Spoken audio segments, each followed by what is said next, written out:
Good morning, everybody. My name is Mike Froman. I'm president of the Council on Foreign Relations, and we are delighted to be collaborating with the International Monetary Fund on the eve of the 2026 spring meetings. It's my job and my great honor this morning to introduce the managing director, Dr. Kristalina Georgieva, to help us understand what will be happening next week and give us an economic outlook, particularly with reference to what's going on in Iran and the global economy.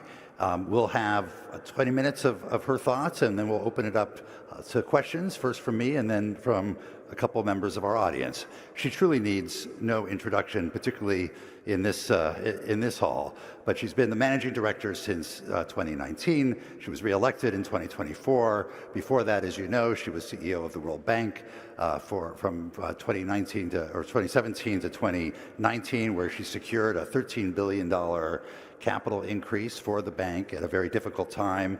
She is one of the most consequential economic leaders in recent history, and it's a great honor to call her a friend as well. Please welcome the managing director.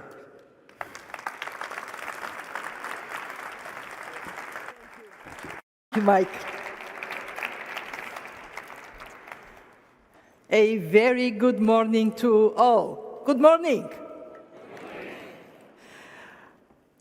A resilient world economy is being tested again by now post-war in the Middle East. The conflict has caused considerable hardship in the region and around the globe.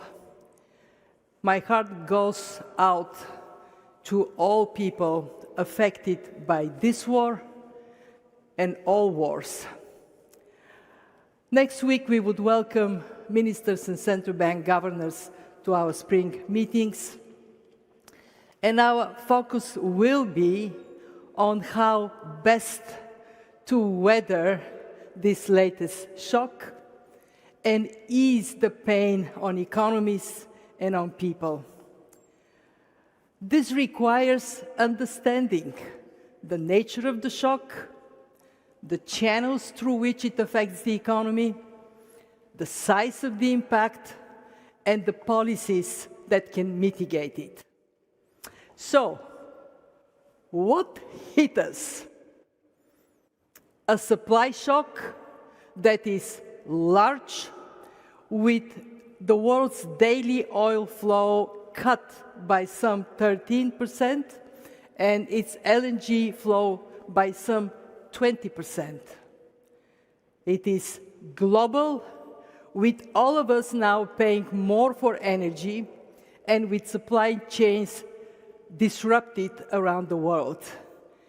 And it is asymmetric, with its impact depending on proximity to the conflict, whether you are an energy exporter or importer, and your policy space. As always, a negative supply shock pushes prices up. As a point of reference, Brent jumped from $72 per barrel on the eve of hostilities to a peak of $120.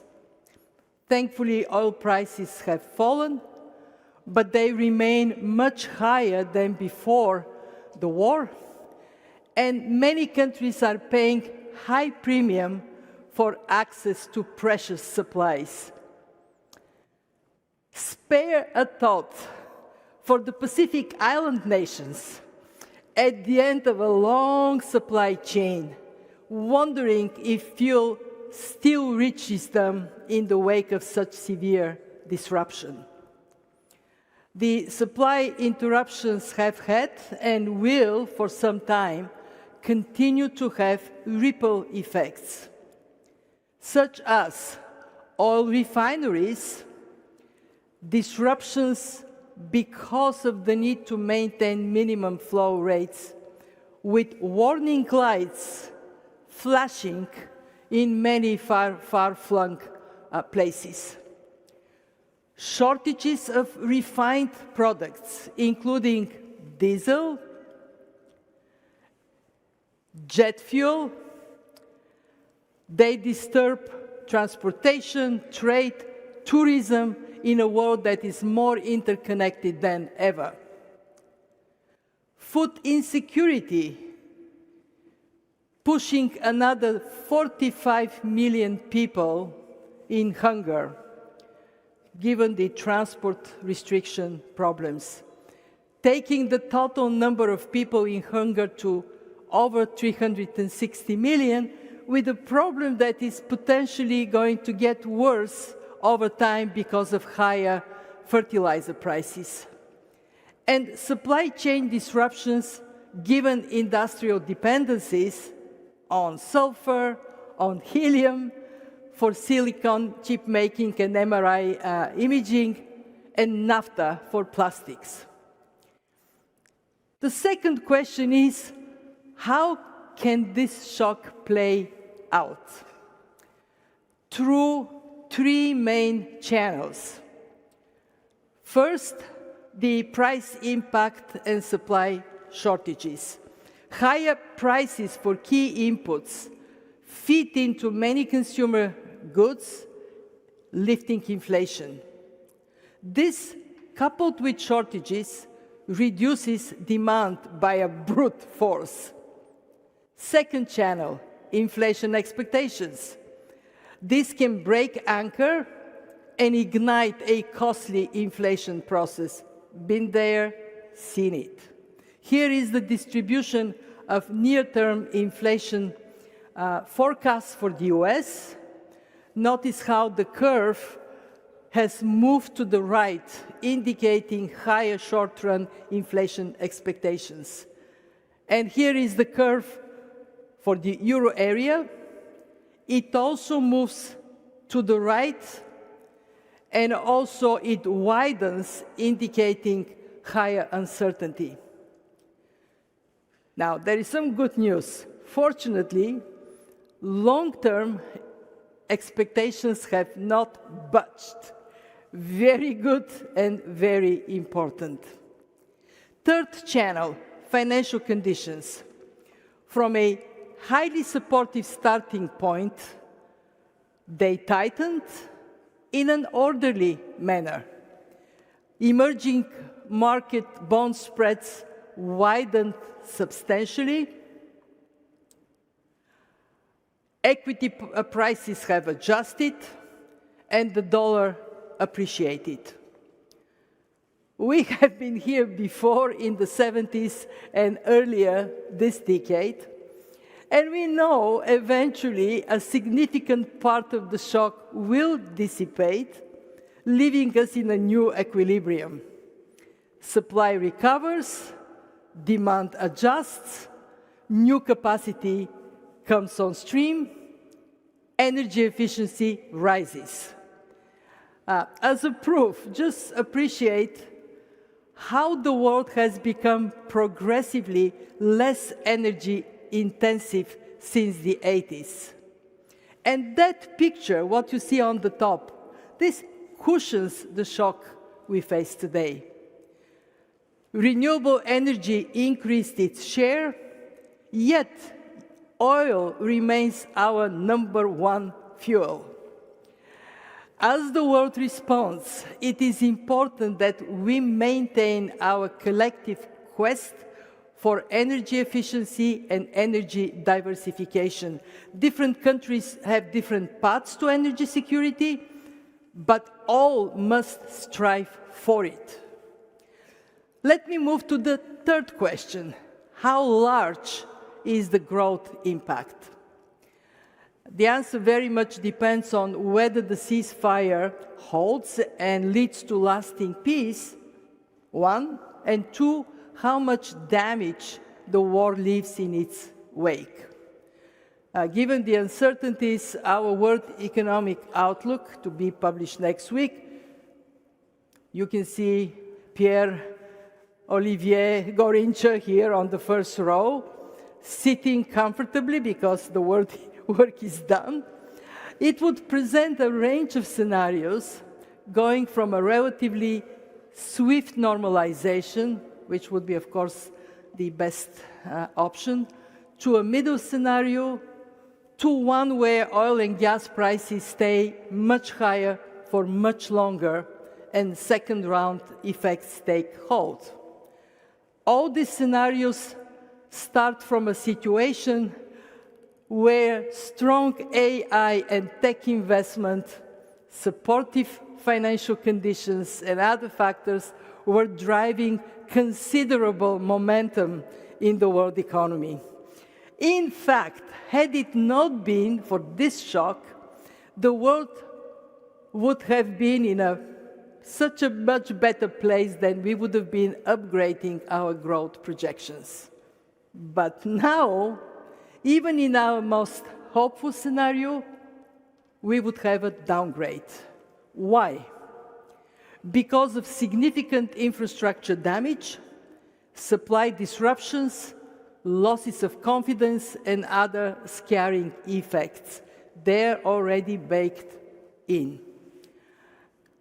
Take Qatar's Ras Laffan complex, a tremendously important example of strategic investment done right.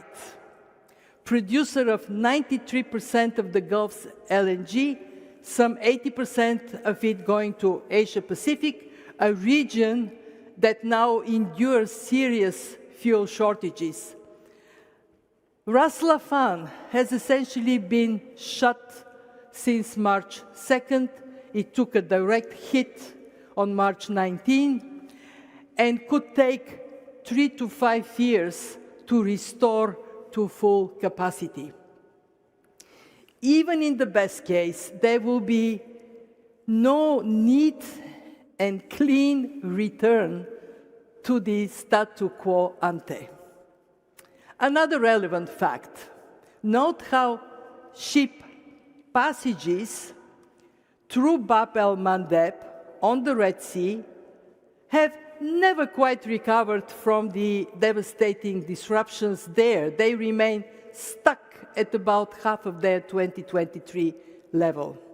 So the reality is we don't truly know what the future holds for transits through the Strait of Hormuz, or for that matter, for the full recovery of regional air traffic. What we do know is that growth will be slower, even if the new peace is durable. And we also know there are significant variations of the impact of this shock around the world, and I really want to dwell on this point. Countries able to export oil and gas undisturbed are the least affected. In contrast, countries directly disturbed by the war, including oil and gas exporters who suffered the blockade, and countries relying on imported oil and gas, bear the brunt of the impact. How bad it will be depends in no small measure on how much policy space countries have, how much buffering they can put in action. And that includes also how much they have as oil and gas reserves, given the 5-week gap we have seen in tanker traffic from the Gulf. So let me walk you through a few key charts to illustrate 3 points of differentiation. First, let's separate the world into oil importers on the left. Sorry, let me turn this way. On the left, and oil exporters on the right. As the pileup of dots on the left shows, over 80% of countries are oil importers. Second, let's highlight countries directly hit by this war. And notice how this disproportionately falls on major oil exporters, although the red dots on the left remind us of the war's toll on regional non-oil economies as well.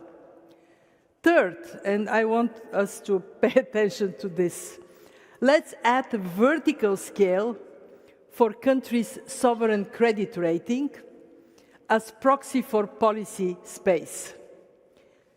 The bottom left quadrant is where we find vulnerable oil importers. Let's color sub-Saharan Africa in yellow and small island nations in orange. Notice how these two sets of countries largely fill that quadrant of vulnerability, and they will be very much a focus of our discussion next week.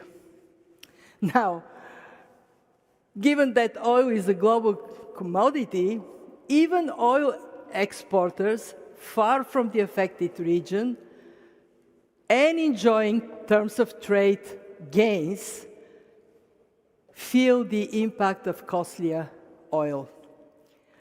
So this is the picture, this is where we are coming from. Let's move to the last and most important question. What should countries do? And I will start with a word of caution up front. This being a classic negative supply shock, demand adjustment is unavoidable. To put it in a non-technical language, we cannot go through it without some pain. Policymakers can help to reduce this pain in multiple ways.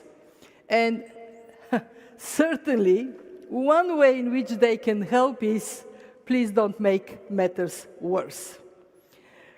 So I appeal to all countries to reject go-it-alone actions, export controls, price controls, and so on, that can further upset global conditions. Don't pour gasoline on the fire. You need this gasoline to drive your cars. The challenge will be to detect if and when changing conditions take us from one state of the world to another. For now, there is value in waiting and watching, with central banks stressing their commitment to price stability, but otherwise staying on hold with a stronger bias to action if credibility is in question. Fiscal authorities should provide targeted and temporary support to the vulnerable, aligned with their medium-term fiscal frameworks. Next, if inflation expectations threaten to break anchor and ignite a costly inflation spiral, then central banks should step in firmly with rate hikes. Fiscal support should remain targeted and temporary. Rate hikes, of course, would further dampen growth.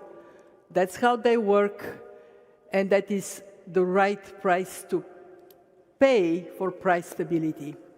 Finally, in a severe tightening of financial conditions, they add a negative demand shock to the supply shock, and then monetary policy returns to a delicate balancing act, while fiscal policy, if and only if there is fiscal space, switches to well-calibrated demand support.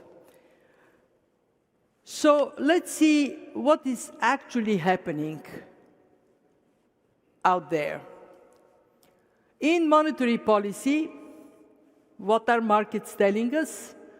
That they're expecting major central banks to tighten their policy stance. Here we see 4 key market-implied policy paths, each showing an upward shift.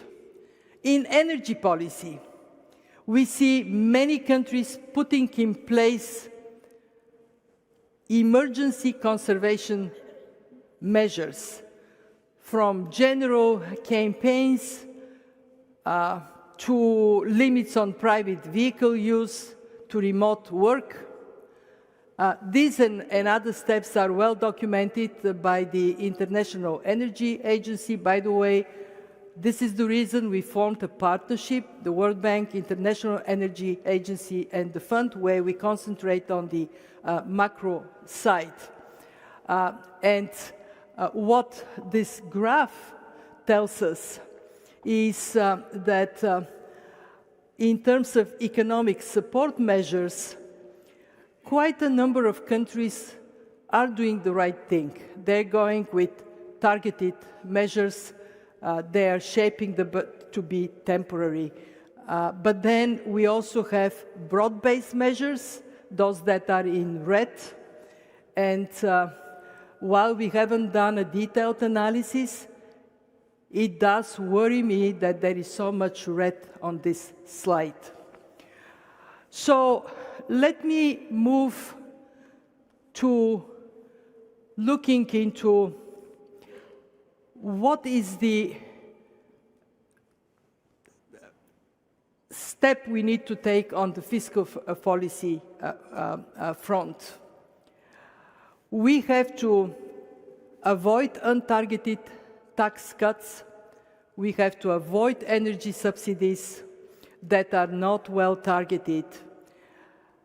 And I cannot stress enough, we have to do it recognizing how limited fiscal space we have. We will point out that measures that mute the price signal, they also mute the necessary demand response, resulting in higher global energy prices.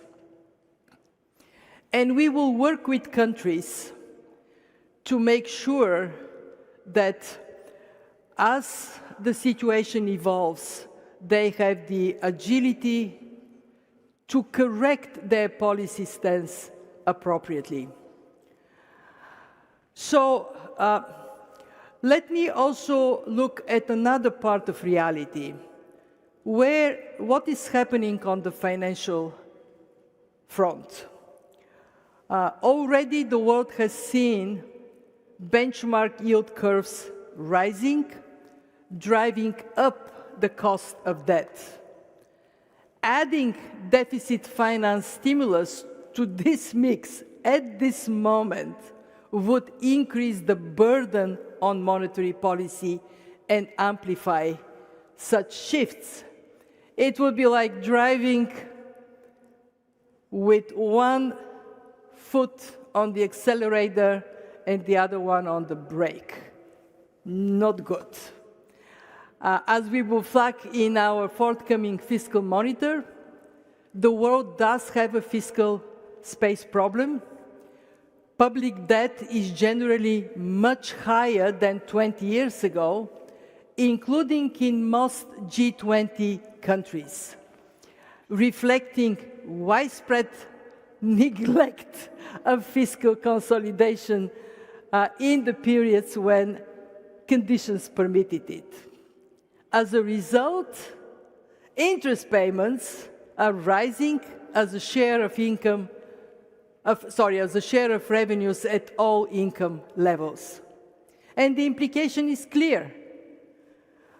All countries must deploy their fiscal resources responsibly, and most must move decisively to rebuilding fiscal space after this shock. And I cannot emphasize this enough. And let me say a word about financial sector policies. As our Global Financial Stability Report, Tobias Adrian is right here, would insist it is essential that financial regulators and supervisors are alert, nimble, and responsive to a fluid situation. Financial conditions have been highly accommodative for some time, spurred by tech optimism and new financial intermediaries many of them non-banks. While this has lifted growth, it also creates risks of reversal. If investors were to start worrying about energy insecurity, holding back the growth of AI, given AI's huge energy needs, then we could find ourselves in a spot of trouble. Micro and macroprudential policies must work to reduce financial stability risks and ensure a resilient system. With that, I want to stress the most important lesson of all. Good policies make a difference. There are forces countries cannot control, but they do have authority over their own policies and institutions. Take heed, the strength and agility of your fundamentals is your best defense when shocks come. And come they will. And as you deal with the long tail of the current shock, do not forget to steer the great global transformations in technology, in demographics, in geopolitics, in trade, in climate, to build a better future. Your structural and regulatory policy choices underpin productivity and long-run growth, and growth potential matters enormously for stability. You grow more, all other things equal, you're in a better place. For us at the IMF, supporting you to build strong policies, to build strong institutions, this is our raison d'être. This is why we exist. And as the firefighter, we are here for you when a crisis hits. Once more, let's take a look at the vulnerable oil importing countries. Those that are in the left quadrant here at the bottom. We color in blue all countries with IMF-supported programs. What you notice, there are many. And we can scale up these programs if needed to be sure to help countries. And more programs will come. Given the spillovers from the war, we expect near-term demand for IMF balance of payment support to rise by somewhere between $20 and $50 billion, with the lower bound prevailing if ceasefire holds. 2 points worth noting here. One, this range would have been much higher if not for the sound policy making of many emerging market economies, including some of the largest ones over the decade. So those in the audience from emerging market economies that have built strong fundamentals, strong buffers, bravo, thank you. And two, we are well-resourced to meet this shock. So yes, our 191 member countries can count on us to support them with financing if needed. And they can count on us to bring them together to find a path forward through the fog of uncertainty. This is what next week will be about. Thank you, and let us hope for lasting peace in the Middle East and everywhere, because war takes away everything we work for. Thank you.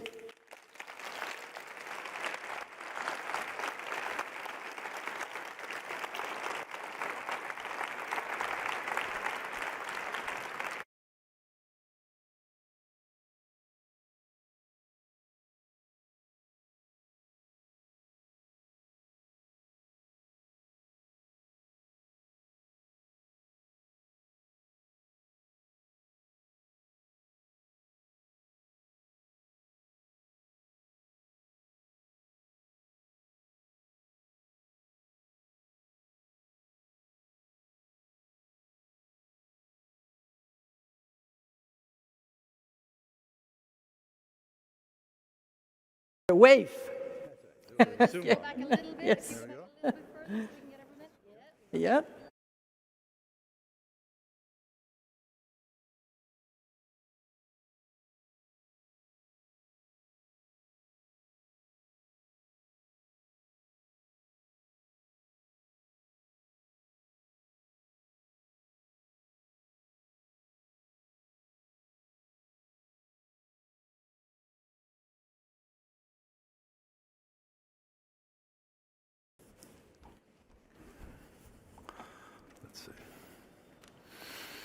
Well, that was terrific. Thank you very much. And I was just complimenting both the graphics that went along with the speech and this amazing wall. I mean, what a terrific asset to have here to explain all of these policies. Kristalina, you've walked us through, and as you said, a lot depends on whether the ceasefire is fully implemented and how long it lasts, whether there's ultimately a solution that comes out of the Middle East. You've got these finance ministers and central bank governors arriving next week. How do you advise them about how to prepare when there's so much uncertainty about the basics that are going to drive the economic challenges that they're likely to face?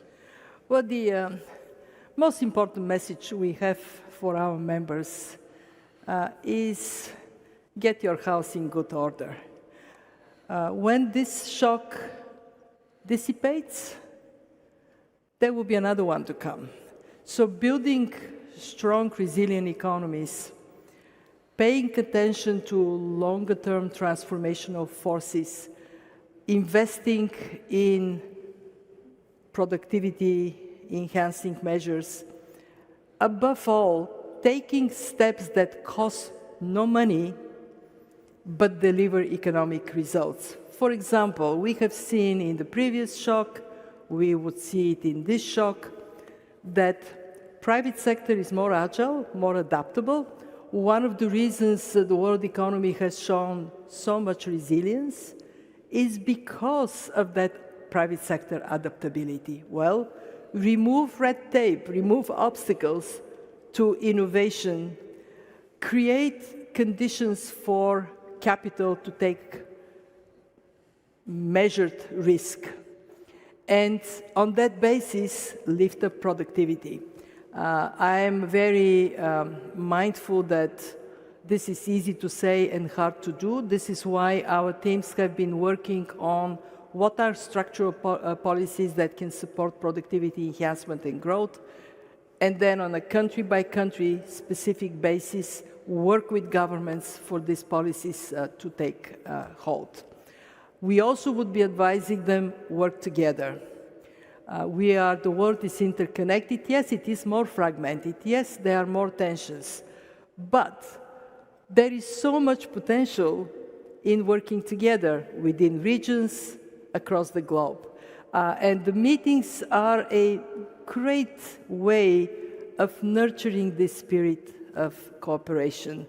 And I want to thank I see in the audience many of our executive directors. I want to thank them for all the work they do to prepare their governors for that kind of inclusive discussion. So do no harm, do what costs no money, decisively, and work together. There's a phrase that's common in this city, which is don't let a crisis go to waste. Do you think when governments have a natural tendency towards complacency, even because some of these structural reforms are quite difficult, do you think there is a sufficient sense of crisis to get them to move along this agenda? I have seen countries taking advantage of a crisis for tremendous transformation. And I want to give a shout out to countries like Greece, Ireland, Portugal.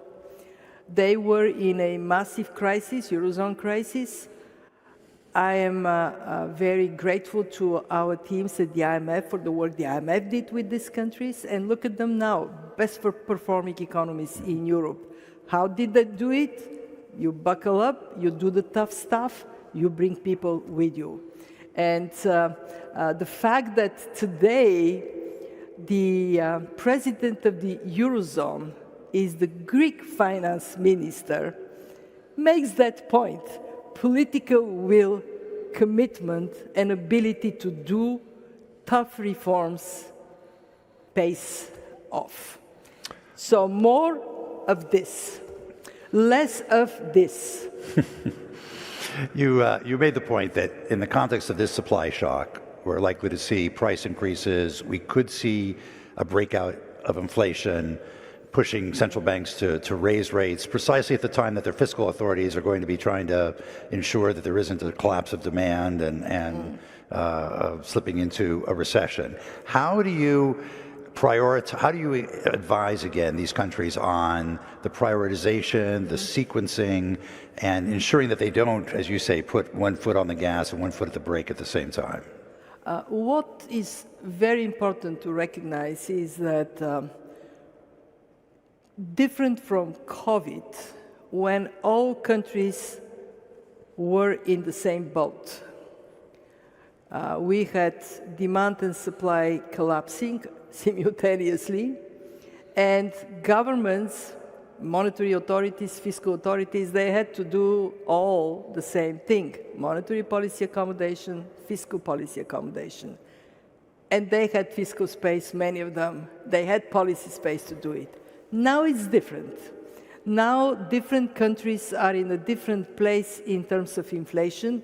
You look at Asia, for example, many countries in Asia have not been experiencing inflationary pressures. They may see some of it, but they're in a different place. And then you go to countries where inflation has not yet been defeated from the previous round. So very important for monetary policy to be calibrated to country-specific circumstances. Fiscal policy, unfortunately, we have a fiscal space problem, almost universally. We have seen debt levels going up, with interest rates higher. I showed that on the screen. It is eating from government budgets a bigger and bigger chunk.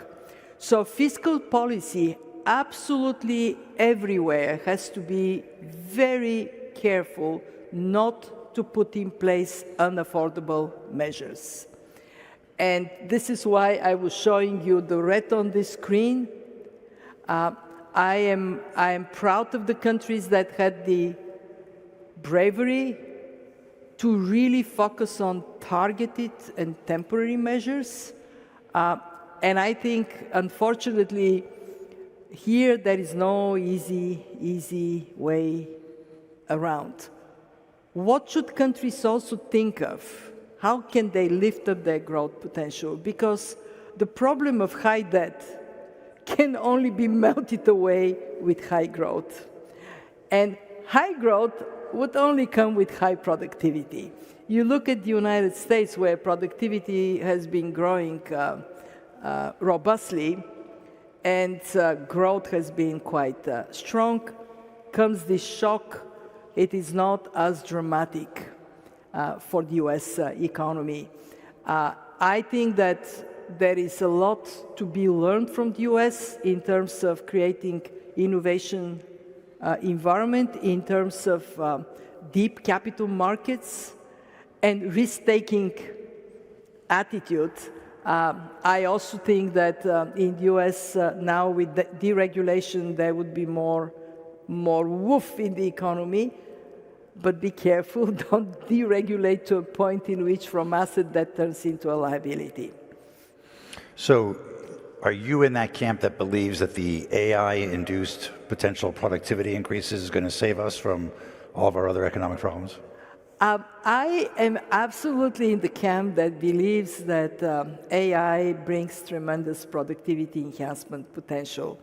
Our staff has done an analysis, and it says gain in productivity can be between 0.1, 0.8%, actually productivity turning into growth impact. 0.8 is massive. Even if we are at midpoint 0.4, this would lift global growth above the pre-pandemic trajectory. Now, could be even more. But We also at the fund are mindful of the risks for labor dislocation and labor market disruptance. We actually see in advanced economies 60% of jobs being affected by AI over the next years. This is like a tsunami hitting the labor market. And the issue is, many of these jobs would be enhanced. They would be more productive, but there would be jobs that would be also eliminated. And we need to think hard and then work with private sector. How do we steer this process more consciously? And here is my problem. There are so many topics that hit us. I mean, I think that the world has developed a attention deficit disorder, that we can't really stay on one hugely important issue, which is how to gather the benefits of AI and mitigate the risks consistently.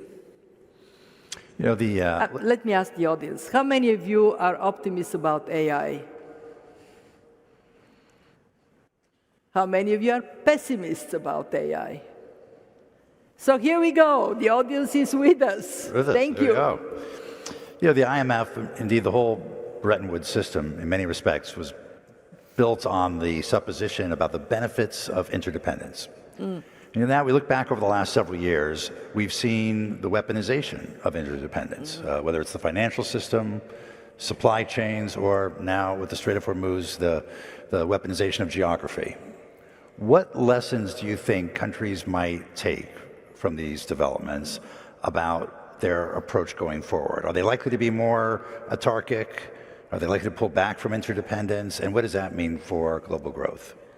Well, the world has changed quite significantly, and we have to recognize that the depth and breadth of this change. And then lean forward into the world of today and tomorrow rather than trying to somehow hang to the world of yesterday. And one of the big changes is it is a world of multiple centers of gravity, different alliances. Some of these alliances are more stable, some are less stable, some are economic, some are geopolitical. And that makes it more complicated for countries to figure out how to go about their dependency on relations with others. But let me say two principles are in play. The first principle is we are interconnected.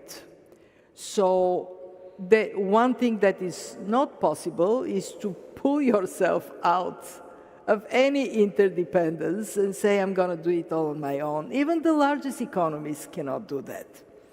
And of course, if you're a smaller, open economy, it's absolutely not possible. So you have to work on interdependence aspects. And the second one is be objective in answering not only the question, what is in for me, but also the question, what is in for the other guy?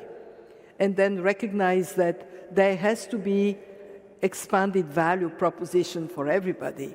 If it is something in which one gains and the other one loses, I guarantee you it's not going to last very long. And this is where international organizations have a responsibility to objectively map out strategic advantages, disadvantages, and then help our membership to find pathways of mutually beneficial engagements. How do we do that? By being candid, by being honest in our analysis, not pretend that a problem doesn't exist, and then accept that sometimes some of our members, when we present this analysis, they may be a bit kind of rattled by it, and find a way to communicate the outcome of analysis in a way that countries would accept it. And that is very important for us to recognize that not always it is about being right. It is also about being measured and timing engagement, doing it in a way that is respectful of others. So a lot to learn. Everybody has to learn to live in this new world, and IMF is no exception. And I'll tell you, we have wonderful people at the fund that are on this learning journey every day. And what do we bring? Transmission line of knowledge. We learn from different countries, we pass this knowledge around. And with these changes that you were talking about, including disruption of the global trading system, greater fragmentation, how has the approach or the theory of the case for the IMF changed? Has it evolved over the last 10 or 15 years in terms of the kinds of advice it's giving countries? So, yes, of course, the world changes, the IMF changes as well. I would say the two very significant systemic changes I have seen in my time, and I have seen it in when Christine Lagarde was here being undertaken, are one, recognizing that the acceptability of reforms, the political economy of reforms matters, and that we need to understand how are policy measures affecting people, that ultimately all we do is for people. And that element of empathy, sometimes reforms are very painful, understanding that, and then thinking of mitigating factors to increase the acceptability of reforms, to improve engagement within society. And I see that really changed. I see it time and again when I engage with our members. And the second big change that has happened for the fund is that we now see that our headquarter base and our in-field presence, they need to work holistically. We are mostly headquarter-based institution. We have about 4,000 staff, 3,000 are here, 1,000 out in the field.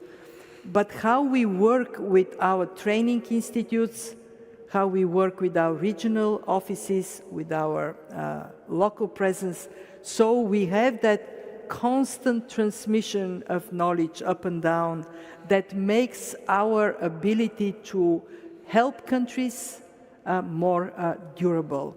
I think also the fund has proven that we are indispensable in a world of frequent shocks.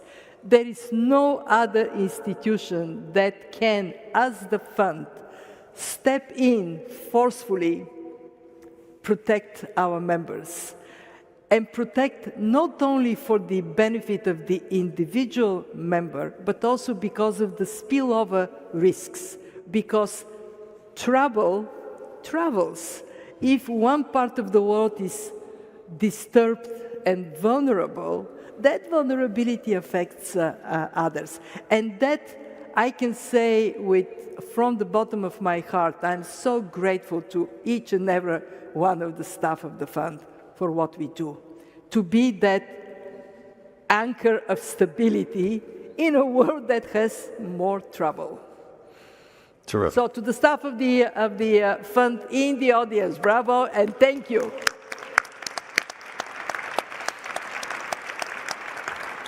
Terrific. We'll take a few questions from the audience. Let me first, I see Heidi Kriba-Redeker, and a microphone is on its way. First of all, thank you so much, Managing Director and Mike. So in President Trump's FY26 budget, he called on Congress to approve the general review owed quota for the 16th review. So this is something that would double the quota for the IMF, and it would keep the U.S. veto. Is this something that I think, do you have confidence that this will, that Congress will act in a timely fashion given all of the challenges you just outlined? And if not, what are the consequences for your firepower and your ability to deal with that lower quadrant that you just referred to? Thank you.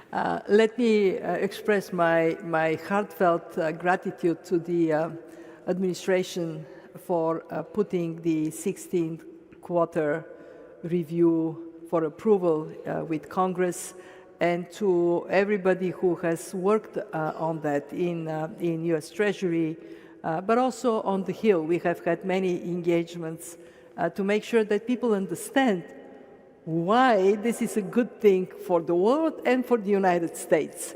I found in my visits on the Hill that, for example, not everybody understood the financial model of the fund. We are like a savings bank. We have pledges of money, let's call them deposits of our members. We lend, and then we pay back with interest. We are not like other institutions that need congressional appropriation. Last 2 years, we paid the US $3.1 billion in interest on the money we generously the US allowed us to lend. So that, I think, is the simple answer. Is this a burden for the US? But then comes the benefit. And of course, it is a high benefit for the US to have the IMF surveying all countries, providing to everybody from one point of entry a picture of the economic health of the world and each region and each country. And then, of course, to come as a rescuer, very often to economies that are significant, including for the US. So I'm fairly optimistic that given the value we offer, that would lead to approval, and we would make every effort to show and answer questions related to the appropriation. To answer your question, would it happen in a timely manner? It is in the budget, so we will work to get it to happen. But to give comfort to the audience, we have firing power. We need that. We need this increase. Why we need it? Because we simply don't know what the future may bring. And the fund is not an institution that you want to drive to lending to the last penny. No, you want the fund to stand firm. Crisis comes and we say, hey, crisis, you think you scare me? You don't. We have big cushion for you. Because of what I said about emerging market economies strengthening their positions, we are not seeing big countries. I think of great economies like Brazil, India. They don't need borrowing from the fund, but they also need the surveillance of the fund. Tell me what is happening everywhere. And they need us to stabilize their neighborhood. From that perspective, one, it is not like we run out of money, but we want to be so strong that the crisis comes, looks at us, puts its tails between its legs, and goes away. Scary. But at the same time, I recognize that the 16th quarter review is not only about money, it is the symbol of the fund being supported by all its members. Great. Dan Poneman. Thank you for that outstanding presentation. Thank you, Mike. You talked a lot about the energy shock, but still the importance of maintaining the diversification and efficiency and to avoid untargeted subsidies. Mm-hmm. So what advice would you give to the central banks who are trying to thread that needle, given that they're being affected differently, unlike the COVID crisis, mm-hmm. and avoiding these go-it-alone strategies that you were concerned about? Well, the most important thing for central banks is to be attentive to data. Right now, and if the ceasefire holds, if it is a more short-lived disruption, it may very well be that central banks can sustain this watchful position, and the only way we would see impact is through slightly higher inflation that de facto means interest rates are lower. You know, when inflation goes up, interest rates may stay the same, but this is a little bit of easing. Now, if this situation changes, central banks have to be prepared to tighten. And that is something that is really important to recognize. They cannot afford to let inflation spiral out of control. There is a bit of a risk that central banks, having waited a bit too long during the previous inflationary episode, when they were not as fast, some of them not as fast as necessary, that they may feel compelled to urge, to rush into tightening rates. So we are telling them, don't do that either. You know, be watchful, concentrate on conditions, because if you tighten prematurely and unnecessarily, you're throwing cold water on growth. And then the demand may shrink, and then from a supply shock, you get into supply and demand shock, and it may get ugly. I walked you through the three scenarios: short-lived disruption, disruption that goes into inflation going up, and one that becomes expectations, long-term expectations being unanchored. The attentiveness to where you are, the clarity of assessing data is hugely important, and our teams would be doing also from our side very careful analysis of where we are. What we do depends on where we are. Okay. But I can tell you it's not an easy thing to be a central banker these days. Why? Because for them it's either bad or very bad. There is at this moment of time they're in a tough spot. So send them a little bit of love. We love you. You're great. This is your job. The kinder, gentler IMF. We're sending love. Guillermo Christensen. Thank you, Mike. I got to say, I think you have a second career as a TED Talk presenter based on your, Guillermo Christensen, a member of the Council on Foreign Relations and also a partner at K&L Gates, a global law firm. And my work is a little bit like being a fire station. I put out fires, but I'm not an arsonist. So when you talk about geopolitical risk and disruption, I may be one of the few people here who sees the upside on that generally, which is why I was struck at Davos, and I think you hinted at this here, these geopolitical disruptions and risks are not all down, right? There are some interesting dynamics and elements. The disruptions in blocks create new blocks and things like that.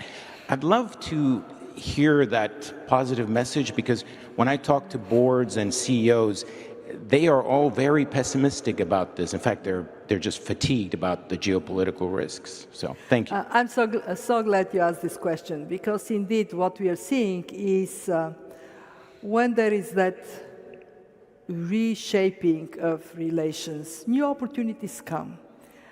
For example, take ASEAN. Trade within ASEAN is around 20%. In comparison, trade within the EU is 60%. So why are these countries not trading more with each other?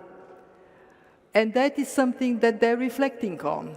And we would like to help them to build not only more vibrant trade relations, but also to think about their collective strength and put it in place. Same applies to the Gulf. Countries in the Gulf actually have been working robustly on coordinating their reforms, improving their interconnectivity until this war affected them, but I'm sure this would be a longer-term trend in the Gulf. When you look at the continent of Africa, there is so much.